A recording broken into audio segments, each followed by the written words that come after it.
Hello student, BA third year में भारत के भूगोल के अंतर्गत हम अध्ययन कर रहे थे भारत के भौतिक प्रदेश का। भारत के भौतिक प्रदेशों को हमने 4 भागों में बांटा था, जैसा कि भारत के मैप में दिखाई दे रहा है। प्रथम भाग भारत का जो उत्तर पर्वतीय प्रदेश है वो हम पढ़ चुके हैं। आज हमारा जो टॉपिक है वो है उत्तरी विशाल मैदान, जिसे हम सिंधु, गंगा या ब्रह्मपुत्र का मैदान भी कहते हैं। ये मैदान हिमालय के दक्षिण में तथा भारतीय विशाल पठार के उत्तर में पश्चिम से लेकर पूर्व तक विस्तृत है। कहाँ तक? पश्चिम से लेकर पूर्व तक विस्तृत है। एक बार इसको हम मैप में देखते हैं। ये उत्तर पर्वतीय प्रदेश या हिमालय पर्वत और इसके दक्षिण में राजस्थान से लेकर नागालैंड की सीमा तक, और जो प्रायद्वीपीय पठार है उसके उत्तर में ये मैदान फैला हुआ है। ये मैदान पश्चिम में राजस्थान के शुष्क और अर्ध शुष्क भागों से लेकर ब्रह्मपुत्र नदी की घाटी यानी असम तक फैला हुआ है। इस मैदान का क्षेत्रफल लगभग 7 लाख वर्ग किलोमीटर से अधिक है और इसकी लंबाई लगभग 2400 किलोमीटर क्षेत्र में है।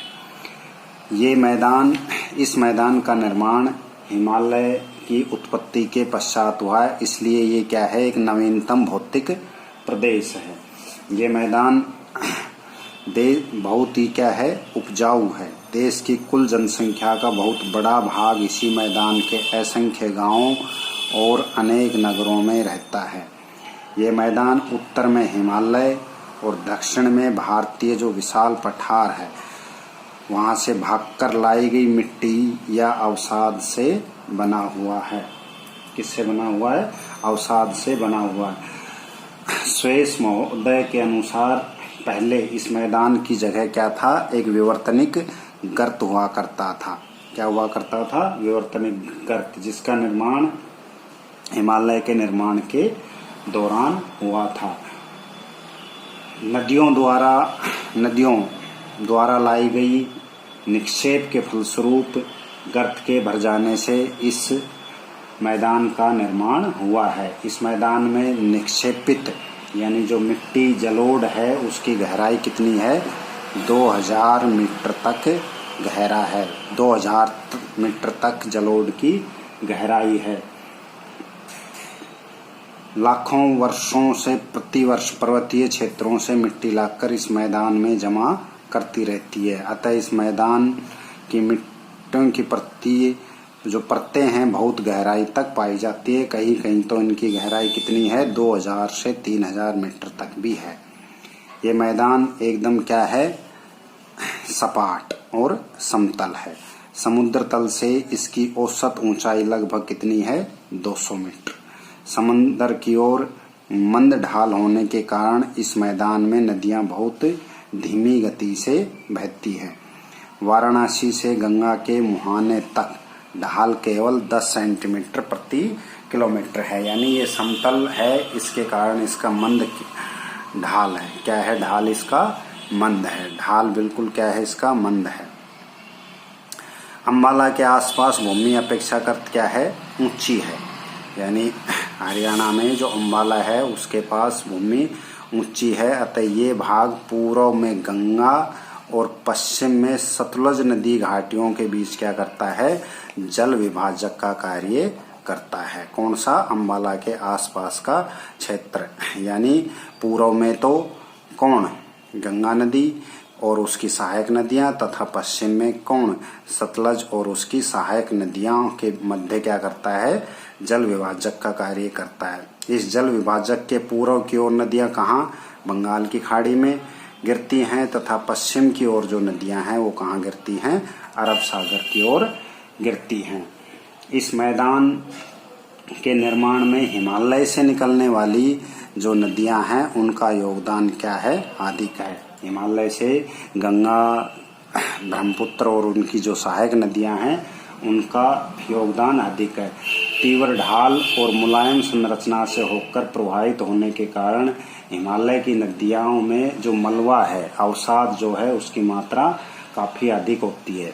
दक्षिण भारत की जो नदियां हैं वो क्या है, कठोर संरचना और निम्न ढाल से होकर प्रवाहित होती है। अतः इस विशाल मैदान के निर्माण में प्रायद्वीपीय भारत की नदियों का योगदान अपेक्षाकृत क्या है, कम है। हिमालय की जो नदियां हैं उनका योगदान क्या है, अधिक होता है। संरचनात्मक विशेषताओं और ढाल के आधार पर, किसके आधार पर, ढाल और संरचनात्मक विशेषताओं के आधार पर उत्तरी जो विशाल मैदान है हम इसको 4 भागों में बांट सकते हैं, जो उत्तर से और दक्षिण की तरफ एक क्रम से हैं। सबसे पहला जो है वो क्या है, भाबर प्रदेश। क्या है, भाबर प्रदेश। कौन सा है, भाबर प्रदेश। ये जो प्रदेश है शिवालिक की तलहटी में, शिवालिक जो पर्वत है उसकी तलहटी में सिंधु नदी से लेकर कहाँ तक, तिस्ता तक, तिस्ता नदी के बीच में लगातार रूप में मिलता है। इसका निर्माण हिमालय से नीचे उतरती हुई जब नदियां क्या करती हैं, कंकड़ पत्थर इकट्ठा करती हैं, तो उससे इसका क्या होता है, निर्माण होता है। इसलिए इसको क्या कहते हैं, शिवालिक का जलोढ़ पंख भी कहते हैं। शिवालिक का जलोढ़ पंख भी कहते हैं।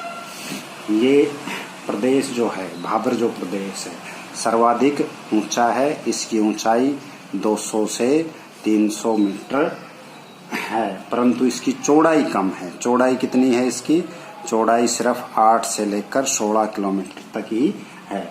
यहाँ जो कंकर और पत्थर जो होते हैं उनमें क्या पाई जाती है, पारगम्यता, यानी जल जो है इन कंकर पत्थरों के नीचे चला जाता है, जिसके कारण नदियां यहाँ क्या हो जाती हैं, लुप्त हो जाती हैं। तो ये था भाबर प्रदेश। दूसरा जो प्रदेश है वो है तराई प्रदेश। कौन सा, तराई प्रदेश। कौन सा प्रदेश है, तराई प्रदेश। इसका जो विस्तार है भाबर प्रदेश से सटकर बिल्कुल दक्षिण में, यानी पहले भाबर उसके बाद तुरंत कौन सा, तराई प्रदेश, जहाँ महीन कंकर पत्थर, रेत, चिकनी मिट्टी का निक्षेप मिलता है। इस प्रदेश में तो कंकड़ पत्थर क्या होते हैं, मोटे, जो नदियां जैसे उतरती है इकट्ठा हो जाती है। जो बारीक कंकर पत्थर हैं वो कहाँ पर जमा होते हैं, तराई प्रदेश में। तराई प्रदेश में यहाँ जो भाबर प्रदेश की लुप्त नदियां थी क्या हो गई, पुनः सतह पर प्रकट हो जाती हैं। भाबर की तुलना में ये भाग अधिक समतल होता है, जिसके कारण नदियों का पानी इधर उधर फैलकर किसका निर्माण करता है, दलदल का निर्माण करता है। इसकी चौड़ाई जो है वो क्या है, 15 से 30 किलोमीटर होती है। ये प्रदेश घने वनों से ढका हुआ होता है, घने वनों से ढका हुआ होता है। वर्तमान समय में वनों को काटकर कृषि भूमि का विस्तार कर लिया गया है। इस प्रदेश में मलेरिया का प्रकोप अधिक होता है, क्योंकि क्या है, दलदल की अधिकता है, इसलिए यहाँ पर मलेरिया का प्रकोप अधिक पाया जाता है। तीसरा संरचनात्मक विशेषता के आधार पर जो है वो क्या है, बांगर प्रदेश। क्या है, बांगर प्रदेश।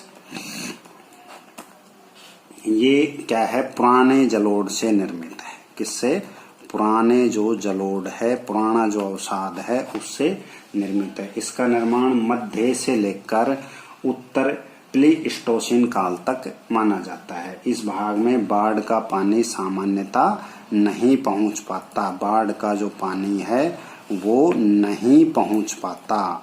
क्या नहीं पहुंच पाता, इसलिए यहाँ पर क्या है, पुराने जलोढ़ का निक्षेप पाया जाता है।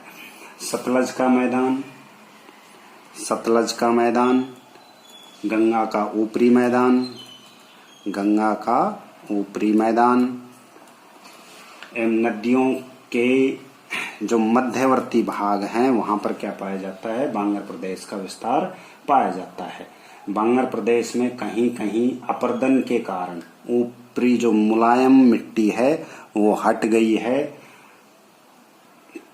ये जो कंकरीली मिट्टी है वो उभर आई है, जिसे क्या कहते हैं, भूड कहते हैं। क्या कहते हैं, भूड कहते हैं। बांगर मिट्टी के कुछ क्षेत्रों में अत्यधिक सिंचाई के कारण कहीं कहीं पर भूमि पर नमक की सफेद चादर या परत जम गई है, जिसे क्या कहते हैं, रेहे या कल्लर कहते हैं। चौथा जो प्रदेश है वो कौन सा है, खादर प्रदेश। कौन सा है, खादर प्रदेश। कौन सा है, खादर प्रदेश। ये क्या है, नवीन जलोढ़ से निर्मित, नवीन जलोढ़ से निर्मित है। कई बार एग्जाम में क्वेश्चन आता है बांगर और खादर में अंतर का। तो खादर जो प्रदेश है ये क्या है, नवीन जलोढ़ से निर्मित है, और जो बांगर है वो क्या है, पुराने जलोढ़ से निर्मित है। और यहाँ पर खादर प्रदेश में नदियों के बाढ़ का पानी प्रतिवर्ष आता है। नदियों की जो बाढ़ का पानी है वो प्रतिवर्ष आता है, इसलिए यहाँ पर नवीन जलोढ़ का निक्षेप पाया जाता है एवं नई मिट्टी का निक्षेप होता रहता है। इसका निर्माण उत्तर प्लेस्टोसीन काल में प्रारंभ हुआ और अभी भी इसका निर्माण जारी है। यानी ये जो खादर प्रदेश है इसका निर्माण अब भी जारी है। खादर प्रदेश का विस्तार जो डेल्टा प्रदेश है उसमें भी पाया जाता है, डेल्टा प्रदेश के रूप में पाया जाता है। गंगा ब्रह्मपुत्र डेल्टा का पुराना भाग भारत में है और जो नया भाग बन रहा है वो कहाँ पर है, बांग्लादेश में। उत्तर प्रदेश में नदी के साथ साथ विस्तृत नवीन जो जलोढ़ वाली बाढ़ के जो मैदान हैं वो जो निम्न भूमि पाई जाती है उसको खादर कहते हैं। यानी ये जो खादर है उत्तर प्रदेश में जो बाढ़ के मैदान हैं वहाँ की जो निम्न भूमि है वहाँ उत्तर प्रदेश में इसको क्या कहते हैं, खादर। और पंजाब में इसको क्या कहते हैं, बेट। पंजाब में क्या कहते हैं इसको, बेट। विशाल मैदान में कहीं कहीं पर क्या है, गर्त हैं। पटना के निकट इन गर्तों को क्या कहते हैं, जल्ला। क्या कहते हैं, जल्ला। इस प्रकार से ये उत्तरी विशाल मैदान की संरचनात्मक विशेषताओं ढाल के आधार पर हमने इसके 4 भाग किए। उत्तर से दक्षिण का ये क्रम है। सबसे पहले भाबर प्रदेश, फिर तराई प्रदेश, फिर बांगर प्रदेश और फिर खादर प्रदेश। उसके बाद विशाल मैदान का क्षेत्रीय विभाजन का हम अध्ययन करेंगे।